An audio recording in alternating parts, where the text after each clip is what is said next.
Madam President, in 1974, Congress passed a new Budget Act. It was revolutionary, comprehensive. It was supposed to streamline how Congress appropriates money to fund the business of the federal government every year. Unfortunately, now, 45 years later, we know that bill was an unmitigated disaster. Only 4 times in the last 45 years since that Budget Act was passed has Congress funded the government through the appropriation process before the end of the prior fiscal year. 4 times. This year, today is the end of July. We're about to leave Congress today, hopefully, or Senate today, if we get these bills passed today, that we'll go back to our states and we'll work in August. We heard yesterday a lot of people talk about what they were planning to do in their states. It's a busy month. I wish it were a vacation month, but it's not. Nor should it be, given the things that we have to do today. But when we come back in September, there will be 10 working days left before the end of this fiscal year, 30 September, 10 working days. As I stand before this body today, this is not a partisan observation, Madam President. As I stand here today, we have not appropriated $1 for next year's budget to run the federal government of the United States of America. Now, that's an indictment. It's an indictment on the process. It's an indictment on the members. It's an indictment on the fact that we have no consequences by not funding the government by September 30. Not one. So today, Madam President, we're about to do something that could cause us to actually use the 187th time a continuing resolution, potentially, 187 since the 1974 Budget Act was passed, 187. We now know how draconian those continuing resolutions are, and I'll talk about that in a minute. But today, we're voting on a bill, hopefully we'll vote today, on a bill that is a compromise bill that actually sets the stage. It just sets the upper limit. It doesn't even do the appropriating at the detail level. It just sets the top line number for the fiscal year 2020, which starts October 1, 2019. Now, that number is roughly $1,375 billion, Madam President. I have a debt clock in my office, and I can watch the national debt spin about $100,000 a second going up every single minute of every single day. This bill actually begins to address that. President Trump had a couple of priorities here, but before I talk about that, I want to talk about and put it in perspective what this bill actually does. We've talked before, Madam President, about mandatory spending and discretionary spending. Again, the problem is in our federal government, this whole budget drama that we've seen this year and we've seen every year for the last 45 years only deals with a discretionary budget, which is $1.375 trillion for the next year. Now, or for 2021, I'm sorry. Discretionary budget today, this is 2019, the dotted line here is where we are in 2019. The discretionary budget is 30%, that's the blue line here, of the green line, which is the total spending for the federal government. So today we spend $1.3 trillion in discretionary spending. We spend $3.3 trillion in mandatory spending, Madam President. That's a total of $4.6 trillion. So what's in discretionary spending? Military spending and all other domestic discretionary spending is in there. Health, education, agriculture, labor, the Attorney General's office, state, all of the discretionary spending is in there. Some VA expenses are in there, $1.3 trillion. Now, Madam President, any business, any enterprise, your personal budget, if you only dealt with 30% of what you spend in your budgeting process, wouldn't we all have a good time? It wouldn't matter how much we did on discretionary spending because we could just go borrow more money, and that's what the federal government does. But let me remind everybody today that we're borrowing also about 30% of what we spend every year, a little less than that, but between 25 and 30% we're borrowing. That means because mandatory is like your home mortgage, your car payment, your insurance payment, it's automatically deducted. So all of these mandatory expenses that today are 70% of what we spend gets spent with no debate here in Congress. None, zero. Why? Because it's mandatory. It gets spent just like your home mortgage gets automatically deducted. So once that's done, then what's left? Just a few pennies to take care of discretionary. So the point I'm trying to make is that all this drama that we've had this year, we have every year, is over a piece of the budget that is totally borrowed. Over 90% of what we spend in our federal government's military expenses today, our national defense, is borrowed money, Madam President.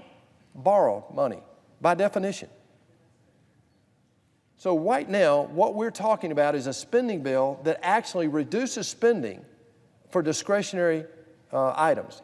We're not even talking about the mandatory side, the 70%. And if you look at the 70% over the next decade, even the next 2 decades, discretionary spending is relatively flat. These are aggregate numbers, total numbers, adjusted for inflation.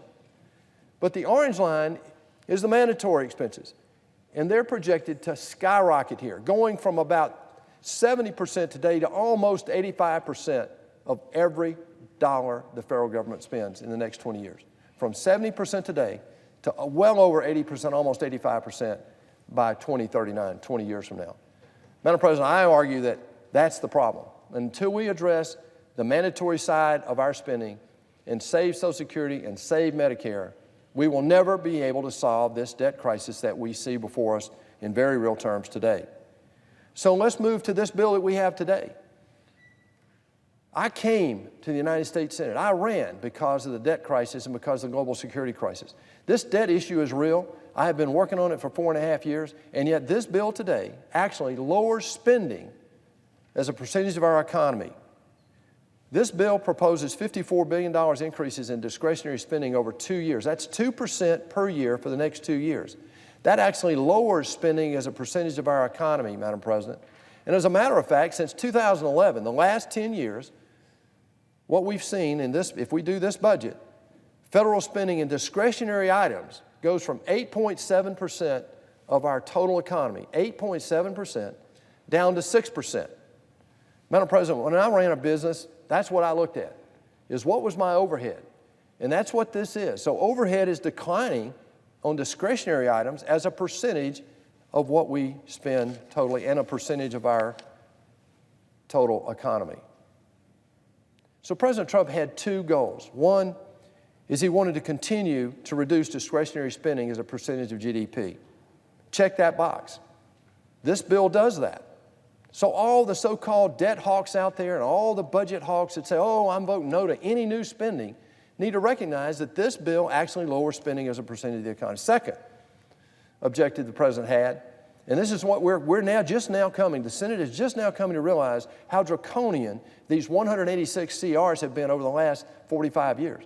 Madam President, the last administration, President Obama administration, reduced spending in the military by 25%, so that readiness had been reduced to a point by January 1, 2017, when President Trump was inaugurated, readiness in the military was had been devastated.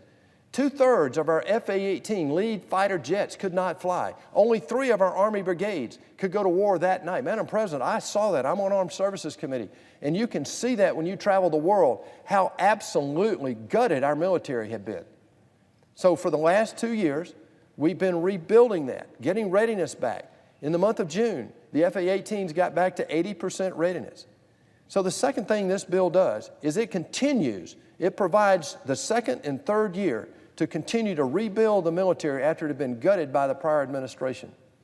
Madam President, the focus of the military today is readiness, recapitalization, that means rebuilding burnout equipment, and absolutely rationalization. We have the first DOD audit, thanks to President Trump, in the history of the United States. Last November, President Trump, after telling the DOD that we would have that, and by the way, there was a law passed in 1991 that said that we would have a DOD audit. President Trump's the first president in U.S. history that provided that. We now have that, and we understand opportunities to rationalize our spending. But you know, when you look at this vote, it's like in making decisions in life. You look at your choices. So there are 2 choices, 2 votes that lead to 3 potential outcomes today.